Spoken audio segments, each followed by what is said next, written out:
اللہ رب العزت کے فضل و کرم سے اس کی توفیق خاص رات کو اس قرآن کریم مکمل ہو گیا ہے۔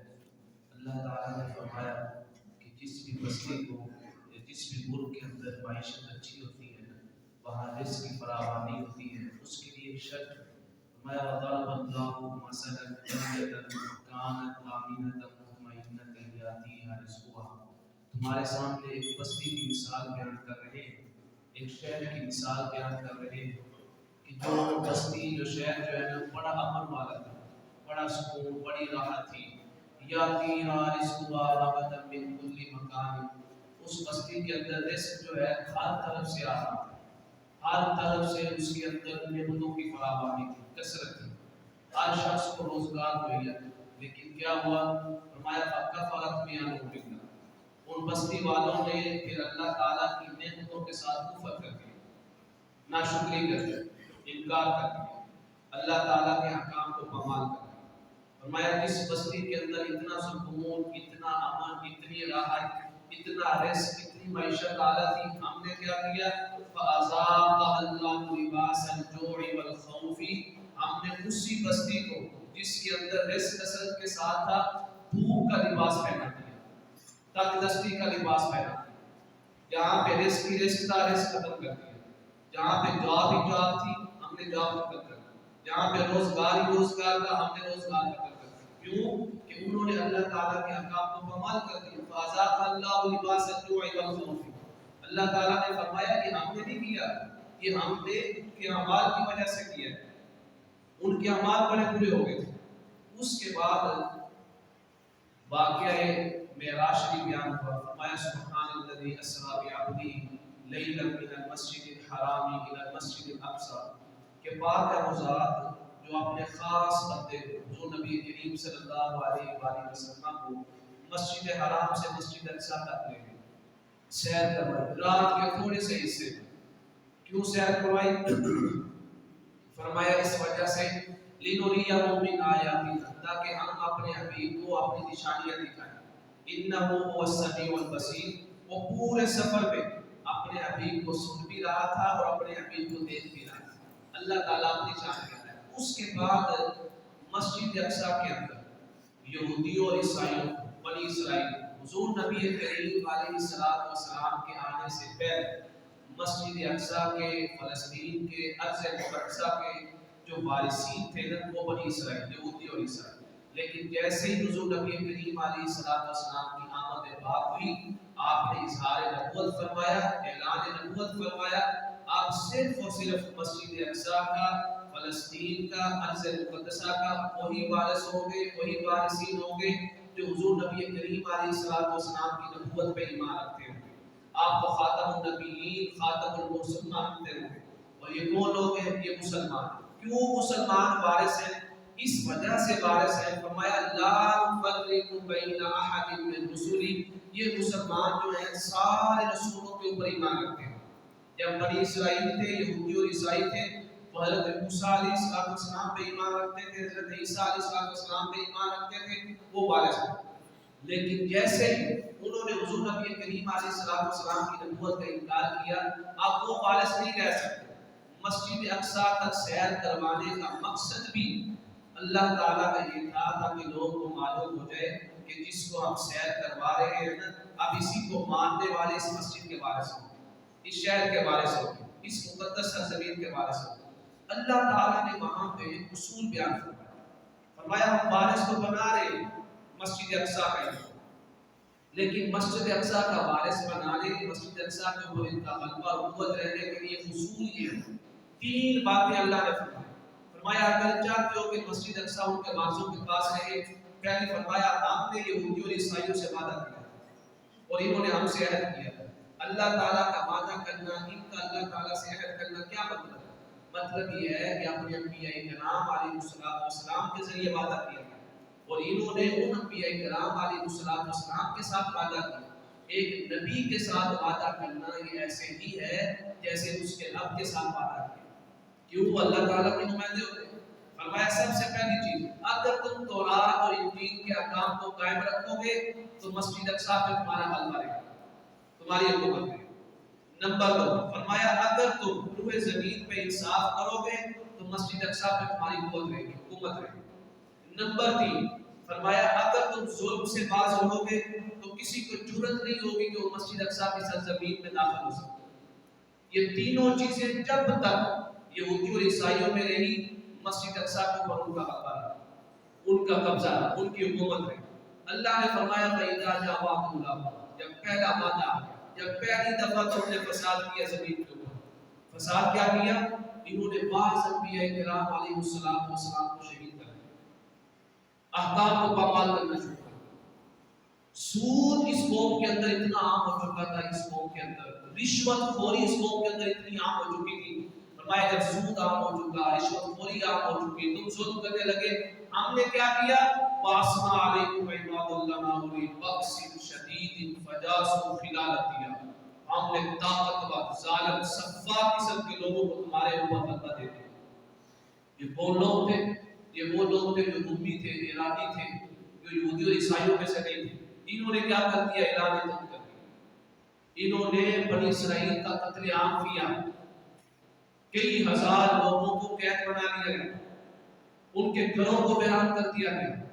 اتنا ہی آگے بڑھ چکے تھے کہ بدبخت لوگ، انہوں نے تورات کے نسخے جلا دیے اور اتنا ظلم کیا کہ بنی اسرائیل جو ہے مسجد اقصی اور فلسطین کی سرزمین چھوڑنے پہ مجبور ہو گئی، یہودی اور عیسائی۔ اللہ تعالیٰ نے فرمایا جب پہلا وعدہ آیا تم نے فساد کیا تو ہم نے تمہارا کیا حشر و نشر کیا؟ تباہ و برباد کر کے رکھ دیا۔ پھر فرمایا ہم نے تمہیں معاف کر دیا جب تم نے توبہ مانگی، سچی معافی مانگی، تم نے کہا کہ ہم تورات کے انجیل کے احکام کو نافذ کریں گے، کسی پر ظلم نہیں کریں گے اور آئندہ اس طرح کے حرام کے کام بھی نہیں کریں گے، رشوت خوری اور سود خوری کی۔ اللہ تعالیٰ نے فرمایا جب تم لوگوں نے سچی توبہ کی ثم بعثنا علیکم لکم الکرۃ علیہم وامددناکم باموال وبنین، ہم نے دوبارہ تمہیں طاقت دی، دوبارہ تمہاری افرادی قوت میں اضافہ کر دیا اور تمہیں بیٹوں کی کثرت عطا فرمائی۔ بیٹوں کی کثرت اس لیے عطا فرمائی تاکہ افرادی قوت میں اضافہ ہو اور تم اس ظالم اور سفاک قوم کے خلاف جو ہے جنگ لڑ سکو، ان کا مقابلہ کر سکو۔ ہم نے تمہاری مدد کی، جب تمہاری مدد کی وجعلناکم اکثر نفیرا، تم میں سے ہم نے اکثریت کو فلسطین کے اوپر قابض بنا دیا، دوبارہ حکومت کر دی، دوبارہ فلسطین ان کے پاس واپس آ گئے۔ فرمایا اگر جب تک ان احسنتم لانفسکم، اپنے اس وعدے پہ قائم رہو گے تو یہ تمہارے لیے اچھا ہے، جب تم اس وعدے سے پھرو گے تو یہ تمہارے لیے برا ہوگا، ہمارا کوئی نقصان نہیں ہوگا، ہمیں کوئی نقصان نہیں پہنچا سکتا۔ میں پھر کیا ہوا؟ تم نے اپنے وعدے کی خلاف ورزی کی، انہوں نے پھر انحراف کر دیا، پھر وہی ظلم، وہی حرام کے کام، وہی ناجائز کام، وہی اللہ تعالیٰ کے احکام کو پامال کرنا وہاں پہ شروع ہو گیا۔ اللہ تعالیٰ نے فرمایا جب دوبارہ فساد شروع ہوا ہم نے دوبارہ تمہارے اوپر ظالم قوم کو قابض کر دیا۔ پھر ایرانیوں نے، فارسیوں نے، رومیوں نے، سب نے یک لخت ہو کر یہودیوں اور عیسائیوں کے اوپر حملہ کر دیا۔ فرمایا جب حملہ کیا تو انہوں نے تمہیں نیست و نابود کر دیا۔ اس سے ہمیں کیا پیغام ملا؟ اللہ تعالیٰ ہمارے سامنے ہماری کتاب میں قرآن کریم میں یہ واقعہ کیوں بیان کر رہا ہے؟ اس لیے بیان کر رہا ہے، فرمایا یہ میرا قانون قدرت ہے، یہ میرا قانون نظام ہے، قانون طاقت اور غلبہ ہے، قانون حکومت ہے۔ یہ صرف یہودیوں اور عیسائیوں کے ساتھ نہیں ہے، اگر تم بھی ایسا کرو گے تو ہم تمہیں بھی غلبے میں رکھیں گے۔ اگر تمہارے اوپر بھی کوئی ایسی برائیاں آ گئی، تمہارے معاشرے کے اندر ایسی بے ایمانی اور بددیانتی آ گئی، تو فرمایا جس طرح ہم نے یہودیوں اور عیسائیوں کا غلبہ، قوت اور طاقت ختم کر دی تھی، ہم تمہاری بھی ختم کر دیں گے۔ وَيَقُولُ، ہم سارے مل کے فلسطین کی آزاد کر پا رہے ہیں۔ فرمایا تم کتنے بھی کثرت میں ہو جاؤ، فلسطین کو اس ٹائم تک آزاد نہیں کر پاؤ گے جب تک تم اپنے معاشرے کو ٹھیک نہیں کرو، جب اپنے معاشرے کے اندر قرآن پاک کے احکام کو نافذ نہیں کرو۔ اگلا واقعہ کیا بیان فرمایا؟ فرمایا والدین کا احترام بڑا ضروری ہے۔ سب سے زیادہ جو برائی ہمارے معاشرے کے اندر عام ہو رہی ہے، ان برائیوں میں سے ایک والدین کی حق تلفی ہے۔ والدین کا ہمارے معاشرے میں دن بدن احترام ختم ہوتا جا رہا ہے، بزرگوں کا احترام ختم ہوتا جا رہا ہے۔ آپ دیکھیں میں والدین سے پوچھتا ہوں، جس کتاب اللہ رعایت میں ان کا اتنا ادب سکھایا، اتنی تعظیم سکھائی، اتنی محبت سکھائی، کوئی والدین اپنی اولاد کو قرآن پاک کی تعلیم کیوں نہیں دلواتے؟ کیا صرف ناظرہ پڑھانا ان کا فرض تھا؟ ان کی ذمہ داری تھی؟ دنیا کی کوئی کتاب ان کا ادب نہیں سکھاتی ہے، ان کے ساتھ پیار محبت اور شفقت والا تعلق نہیں سکھاتی ہے۔ جو کتاب ان کے ساتھ پیار والا محبت والا شفقت والا تعلق سکھاتی ہے نا، وہ قرآن کریم، اور جو سکھا رہی ہے اسی کے ساتھ وہ والدین نے بے وفائی کرتی ہے۔ کبھی ہم نے کہا کہ ہم اپنے بچوں کو چلو آگے بڑھتے ہیں، ناظرے سے آگے بڑھتے ہیں، قرآن پاک کا معنی اور مفہوم پڑھائیں، یہ کہ ہم خود بھی قرآن پاک میں عمل کریں اور اپنی اولاد کو بھی کہیں۔ اتنا ادب دنیا کی کسی مذہبی کتاب میں، دنیا کی کسی سائنسی کتاب میں، دنیا کی کسی معاشی کتاب میں، کسی معاشرتی کتاب میں نہیں ہے۔ سنیے گا فرمایا اتنا ادب کرو فلا تقل لهما اف، پیاری بات، ان کے سامنے کھڑے نہیں ہونا ہے، اف تک نہیں کرنا۔ اف کا مطلب کیا ہے؟ اپنے چہرے کے اوپر ایسے اثار نہیں لانے ہیں کہ ان کو یہ پتا چلے کہ تم ان کی بات کو ناپسند کر رہے ہو۔ بولنا تو بہت دور کی بات ہے کہ چہرے کے اثرات سے بھی نہ پتا چلے کہ ان کی بات کو ناپسند کیا جا رہا ہے۔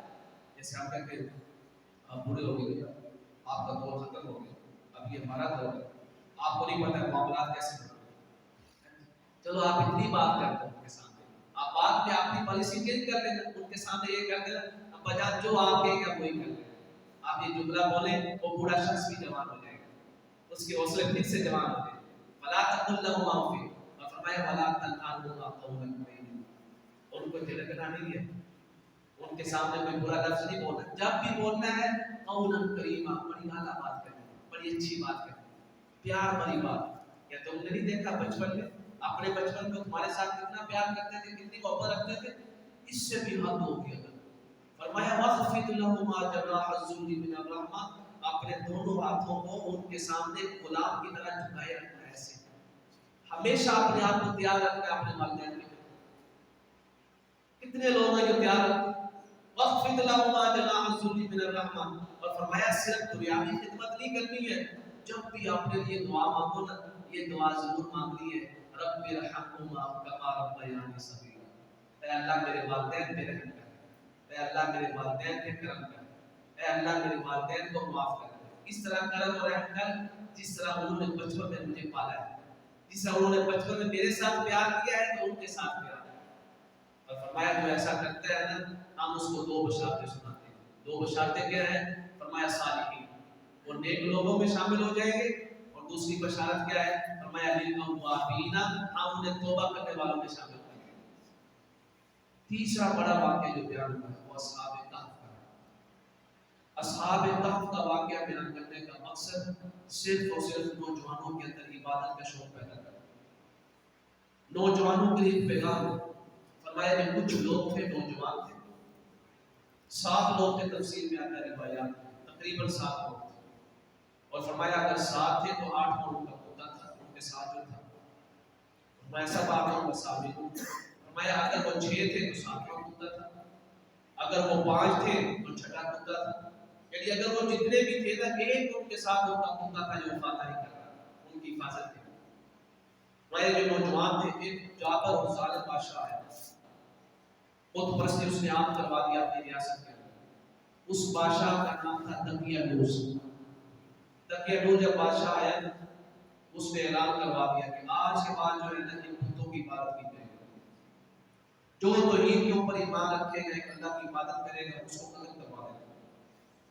کچھ نوجوان اس معاشرے کے اندر اس میں ظلم کے خلاف ڈٹ گئے، توحید کے اوپر ڈٹ گئے، بت پرستی کا کھلے عام انکار کر، جب ہم انکار کیا تو ان نوجوانوں کو انہوں نے بلایا۔ جب بلایا گیا تو قرآن پاک نے فرمایا ہم نے ان کو قوت دی تھی، ایمانی طاقت دی تھی، ان کے دل کے اندر ایمان کی قوت بڑھ گئی۔ اب بادشاہ کے سامنے کھڑے، جابر بادشاہ ظالم، پتہ بھی ہے کہ اگر ہم نے انکار کیا تو یہ ہمیں قتل کروا دے گا۔ جب بادشاہ کے سامنے کھڑے، بادشاہ نے پوچھا کہ تم بتوں کی عبادت کیوں نہیں کرتے ہو؟ انہوں نے وہاں پہ پہلے دعا کی، ربنا آئین لنا من لدنک رحمۃ، اے اللہ تو ہمیں اپنی بارگاہ سے رحمت عطا فرما، قوت عطا فرما۔ اللہ تعالیٰ فرماتا ہے ہم نے ان کے ایمان کی وجہ سے ان کی دعا کو قبول کر لیا، دعا کو قبول کیا، ان کے دل کو تقویت دی۔ انہوں نے بادشاہ کے سامنے کھڑے ہو کے کہا کہ ہم اس شہر کی کیسے عبادت کر سکتے ہیں جن کی عبادت کرنے کی وجہ سے تباہی اور بربادی ہمارا مقدر بن جائے گی، ہم تباہ اور برباد ہو جائیں گے۔